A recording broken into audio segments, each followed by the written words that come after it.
পৰিকল্পিতভাৱে ইচ্ছাকৃতভাৱে এই ধৰণৰ বিষয়াক পোহপাল দি ৰাখিছে যাতে যেতিয়াই মন যায় চৰকাৰখনে এনে ধৰণৰ বিষয়া এনে ধৰণৰ পুলিচক চৰকাৰী বিশেষকৈ দলীয় কাম-কাজত তেওঁলোকৰ এজেণ্ডা আগবঢ়াই নিয়াৰ কাৰণে যাতে ব্যৱহাৰ কৰিব পাৰে তেওঁলোকৰ নিজস্ব কাম-কাজত যাতে ব্যৱহাৰ কৰিব পাৰে তাৰ কাৰণে পথ প্ৰশস্ত কৰি ৰাখিছে আৰু যোৱাটো সময়ত আমাৰ অসমত যিবিলাক দুৰ্নীতি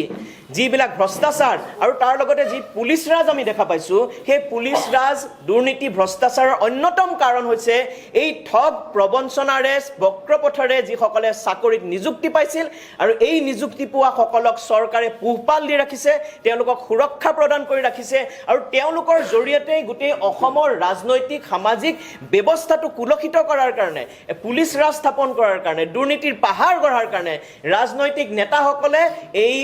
দুৰ্নীতি ভ্ৰষ্টাচাৰ এই ঠগ প্ৰবঞ্চক বিষয়া ৰাজপত্ৰিত ব্যৱসায়সকলক ব্যৱহাৰ কৰি আহিছে